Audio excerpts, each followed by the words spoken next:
Hello everyone, Radhe Radhe. तो आज हमारी करंट अफेयर की है तीसरी क्लास। इसके पहले 2 क्लास पढ़ चुकी है, आप लोग उसे जरूर देख लीजिएगा। और अभी हम क्या पढ़ रहे हैं?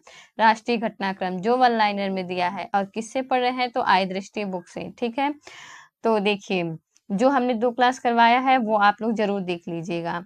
और हम लोग कितना क्वेश्चन करते हैं? केवल 20 क्वेश्चन करते हैं 20 मिनट तक। इसीलिए ये क्लास आप लोग डेली करिएगा, क्योंकि इसमें मैं ज़्यादा देर तक करवाती भी नहीं हूँ। 2 बार करेंगे ना डेली डेली ये, तो आपको क्लास में ही याद हो जाएगा। तो चलिए स्टार्ट करते हैं। भारत ने कहाँ अपनी पहली स्वदेशी हाइड्रोजन ईंधन सेल से चलने वाले यात्री पोत का व्यावसायिक संचालन शुरू किया? तो कहाँ शुरू किया है? वाराणसी में। याद रखिएगा, यूपी स्पेशल में पूछ सकता है।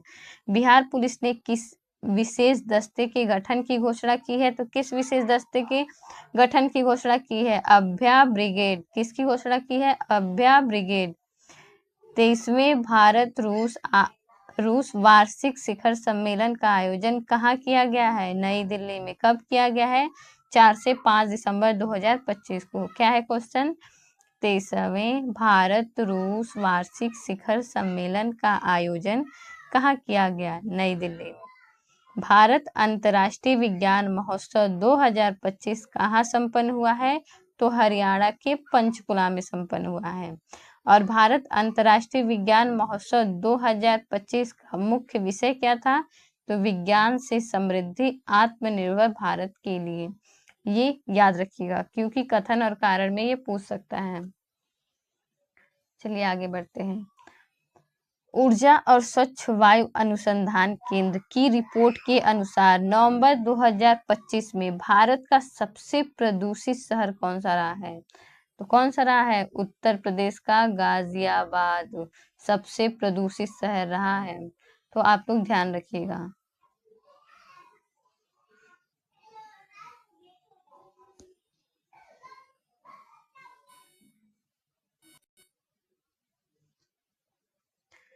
देखिए, बायो सीएनजी और उर्वरक संयंत्र का उद्घाटन किसने किया है? तो किसने किया है? गृह मंत्री अमित शाह जी ने किया है। और बायो सीएनजी और उर्वरक संयंत्र कहाँ उद्घाटित हुआ है? तो वाव थराद। कहाँ पे है ये? गुजरात में। वाव थराद कहाँ पे है? गुजरात में। एक माह में सर्वाधिक सौर पंप स्थापना की उपलब्धि के लिए किस राज्य ने गिनीज वर्ल्ड रिकॉर्ड बनाया है? तो किसने बनाया है? महाराष्ट्र ने। और एक महीने में कितने सौर सिंचाई पंप लगाए गए हैं? 45,911। कितने लगाए गए हैं? 45,911। विश्व आपदा प्रबंधन सम्मेलन 2025 कहाँ संपन्न हुआ है? तो देहरादून में संपन्न हुआ है। कहाँ संपन्न हुआ है? देहरादून में। चलिए आगे बढ़ते हैं।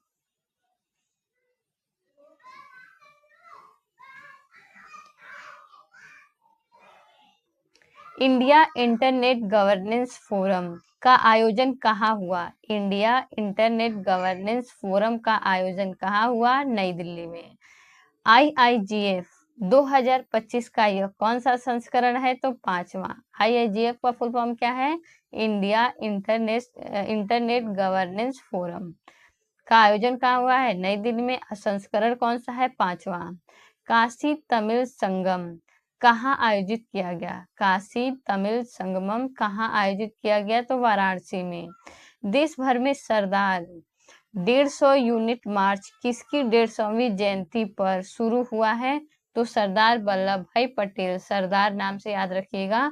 150 जयंती पे उनके 150 सरदार यूनिट मार्च की मार्च शुरू हुआ है। तो ये किसकी जयंती पे हुआ है? सरदार वल्लभ भाई पटेल। 16वें वित्त आयोग ने अपनी रिपोर्ट किसे सौंपी है? तो राष्ट्रपति को। अब आप लोग से सवाल ये है कि संविधान के किस आर्टिकल में वित्त आयोग को के बारे में बताया गया है? ठीक है, आप लोग ये जरूर बताइएगा। यह रिपोर्ट किस अवधि के लिए है? तो वर्ष 2026-27 से 2030-31 के लिए है। तो किस वर्ष के लिए है? 2026-27 से 2030-31 के लिए है। 16वें वित्त आयोग के अध्यक्ष कौन है? डॉक्टर अरविंद पनगड़िया है, याद रखिएगा इसे। 16वें वित्त आयोग के अध्यक्ष कौन है? डॉक्टर अरविंद पनगड़िया। और आप लोग का से एक क्वेश्चन और है कि पहले वित्त आयोग के अध्यक्ष कौन थे, ये आप लोग जरूर देखिएगा, ठीक है, पूछ लेता है ये। और दो कौन सा है ये? 16वें है ना, तो आप लोग 12वें से सीक्वेंस में याद रखिएगा कि किस वित्त आयोग के 12वें, 13वें, 14वें के अध्यक्ष कौन रहे हैं, और पहले का याद रखिएगा। नीतीश कुमार ने कौन सी बार बिहार के मुख्यमंत्री के रूप में शपथ लिया है? तो कितने बार रह चुके हैं? 10वीं बार इस बार शपथ लिया है बिहार के मुख्यमंत्री के रूप में। उप मुख्यमंत्री पद की शपथ किसने ली है? तो सम्राट चौधरी और विजय कुमार सिन्हा ने लिया है। किसने लिया है? सम्राट चौधरी और विजय कुमार सिन्हा ने। वर्तमान में बिहार के मुख्यमंत्री कौन है? तो सम्राट चौधरी हैं। क्यों? क्योंकि नीतीश कुमार ने क्या दे दिया? इस्तीफा दे दिया था। बिहार ने किस बीमारी के लिए पहली स्वदेशी CRISPR जीन थेरेपी शुरू की है? तो सिकल सेल रोग। अंतर्राष्ट्रीय आर्य महासम्मेलन 2025 का आयोजित हुआ। अंतर्राष्ट्रीय आर्य महासम्मेलन 2025 कहाँ आयोजित हुआ है? तो कहाँ आयोजित हुआ है? नई दिल्ली में आयोजित हुआ है। यह सम्मेलन किस उपलक्ष्य में आयोजित हुआ है? तो आर्य समाज की 150वीं वर्षगांठ और महर्षि दयानंद सरस्वती की 200वीं जयंती पे। यह सम्मेलन किस उपलक्ष्य में आयोजित हुआ है? तो आर्य समाज की 150वीं वर्षगांठ और महर्षि दयानंद सरस्वती की 200वीं जयंती पर। ठीक है, क्या है क्वेश्चन? अंतर्राष्ट्रीय आर्य महासम्मेलन 2025 कहाँ आयोजित हुआ? तो नई दिल्ली में। याद रखिएगा, और इसे भी याद रखिएगा। अंतर्राष्ट्रीय सौर गठबंधन सभा का 8वां सत्र कहाँ आयोजित किया गया? क्या है क्वेश्चन? अंतर्राष्ट्रीय सौर गठबंधन सभा का 8वां सत्र कहाँ आयोजित किया गया? तो भारत मंडपम, नई दिल्ली। इस सत्र की थीम क्या थी? एक सूर्य, एक विश्व, एक ग्रिड। क्या थी इसकी थीम? एक सूर्य, एक विश्व, एक ग्रिड। ठीक है, याद रखिएगा। चलिए, आदर्श युवा ग्राम सभा पहल का शुभारंभ कहाँ किया गया? तो नई दिल्ली में। क्या है क्वेश्चन? आदर्श युवा ग्राम सभा पहल का शुभारंभ कहाँ किया गया है? तो नई दिल्ली में।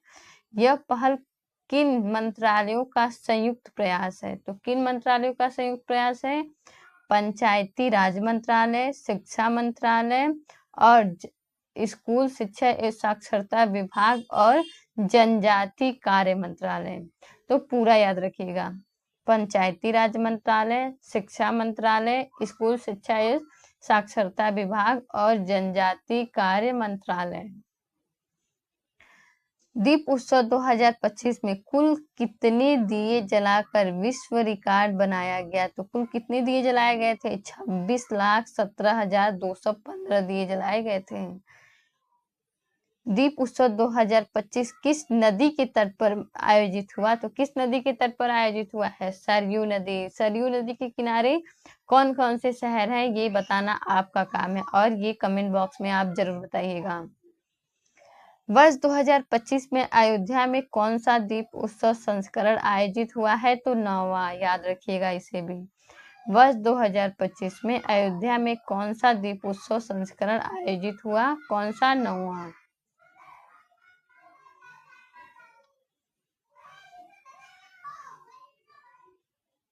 प्रधानमंत्री ने किस परियोजना का उद्घाटन किया जिसे भारत का सबसे बड़ा ग्रीनफील्ड हवाई अड्डा बताया जा रहा है? तो नवी मुंबई अंतर्राष्ट्रीय हवाई अड्डा। क्या है क्वेश्चन? प्रधानमंत्री ने किस परियोजना का उद्घाटन किया जिसे भारत का सबसे बड़ा ग्रीनफील्ड हवाई अड्डा बताया जा रहा है? तो कौन सा है? नवी मुंबई अंतर्राष्ट्रीय हवाई अड्डा। पटना में मेट्रो सेवा की शुरुआत के साथ बिहार देश का कौन सा मेट्रो राज्य बन गया है? तो कौन सा मेट्रो राज्य बन गया है? 12वां। ये बिहार स्पेशल में पूछेगा, जो बीपीएससी का एग्जाम देंगे उनके लिए है ये। दलहन आत्मनिर्भरता मिशन को मंजूरी किसने दी है? तो किसने दी है? केंद्रीय मंत्रिमंडल ने दिया है। यह मिशन कब से कब तक चलेगा? वर्ष 2025-26 से 2030-31 तक। क्या है क्वेश्चन? दलहन आत्मनिर्भर मिशन को मंजूरी किसने दी है? तो केंद्रीय मंत्रिमंडल ने दिया है। यह मिशन कब से कब तक चलेगा? तो 2025-26 से 30-31 तक। मिशन के लिए कुल कितने निवेश का प्रावधान किया गया है? तो 11,440 करोड़ रुपए। मिशन के लिए कुल कितने निवेश का प्रावधान किया गया है? तो 11,440 करोड़ रुपए। ये पूछ सकता है। माई भारत मोबाइल एप्लीकेशन का शुभारंभ कहाँ हुआ है? माई भारत मोबाइल एप्लीकेशन का शुभारंभ कहाँ हुआ है? नई दिल्ली में।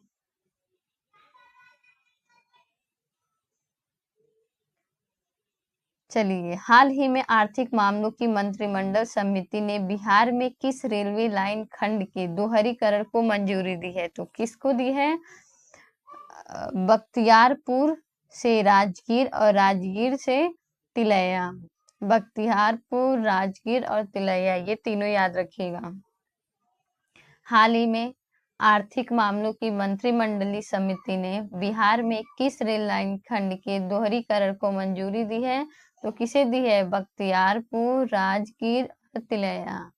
बख्तियारपुर, राजगीर, तिलैया रेलवे लाइन खंड की कुल लंबाई कितनी है? ये पूछ सकता है। 104 किलोमीटर है। बख्तियारपुर, राजगीर, तिलैया रेलवे लाइन खंड की कुल लंबाई कितनी है? 104 किलोमीटर। बख्तियारपुर, राजगीर, तिलैया रेल परियोजना की कुल अनुमानित लगभग लागत राशि कितनी है? तो 2,192 करोड़ रुपए। कितना है? 2,192 करोड़ रुपए।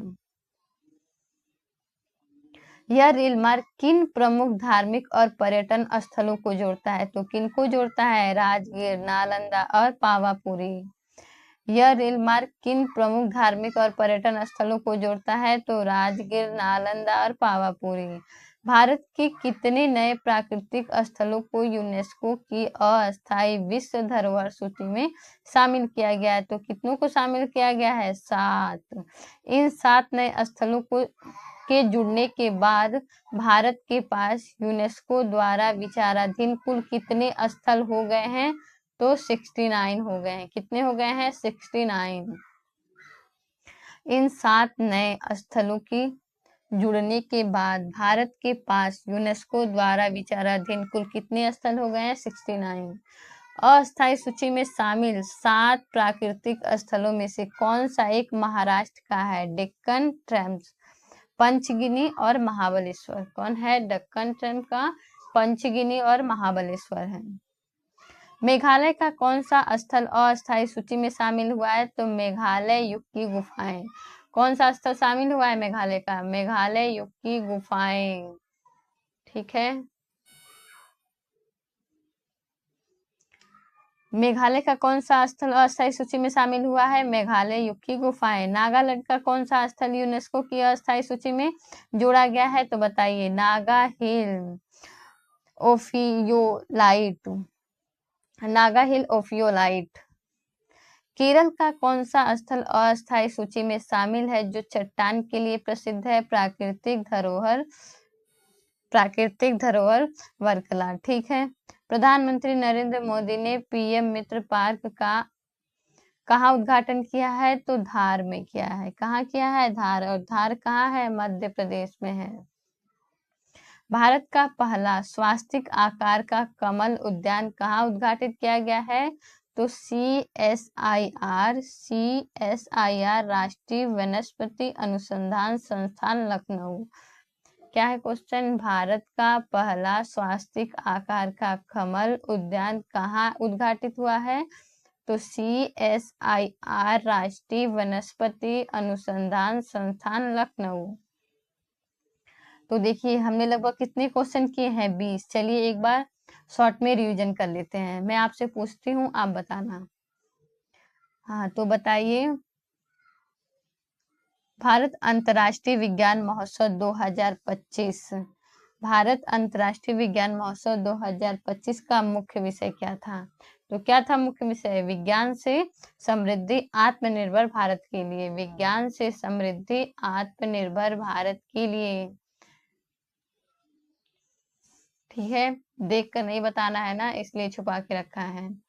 अब बताइए कि इंडिया इंटरनेट गवर्नेंस फोरम का आयोजन कहाँ हुआ है? तो कहाँ हुआ है? नई दिल्ली में हुआ है। इंडिया इंटरनेट गवर्नेंस फोरम का आयोजन कहाँ हुआ है? नई दिल्ली में।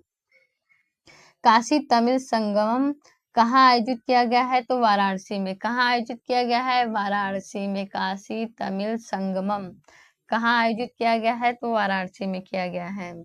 16वें वित्त आयोग ने अपनी रिपोर्ट किसे सौंपी है? तो राष्ट्रपति को सौंपी है। 16वें वित्त आयोग के अध्यक्ष कौन है? तो अरविंद पनगड़िया जी हैं। यह रिपोर्ट किस अवधि के लिए है? तो 2026-27 से 2030-31 के लिए है।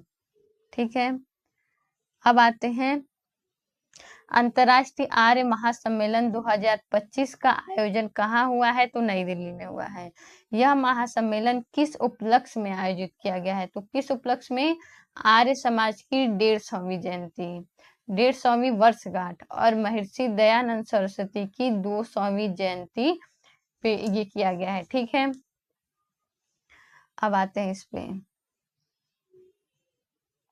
आदर्श युवा ग्राम सभा पहल का शुभारंभ कहाँ किया गया? आदर्श युवा ग्राम सभा पहल का शुभारंभ कहाँ किया गया है? नई दिल्ली में। यह पहल किन मंत्रालयों का संयुक्त प्रयास है? तो पंचायती राज मंत्रालय, शिक्षा मंत्रालय और जनजातीय कार्य मंत्रालय। दीप उत्सव 2025 में कुल कितने दिए जलाकर विश्व रिकॉर्ड बनाया गया है? तो 26,17,215। याद रखिएगा। और किस नदी के किनारे आयोजित हुआ है? तो सरयू नदी। वर्ष 2025 में अयोध्या में कौन सा दीप उत्सव मनाया गया है? तो कौन सा मनाया गया है? 9वां। ठीक,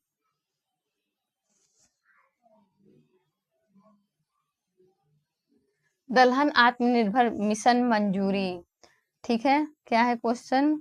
दलहन आत्मनिर्भर मिशन को मंजूरी किसने दिया है? तो किसने दिया है? केंद्रीय मंत्रिमंडल ने दिया है।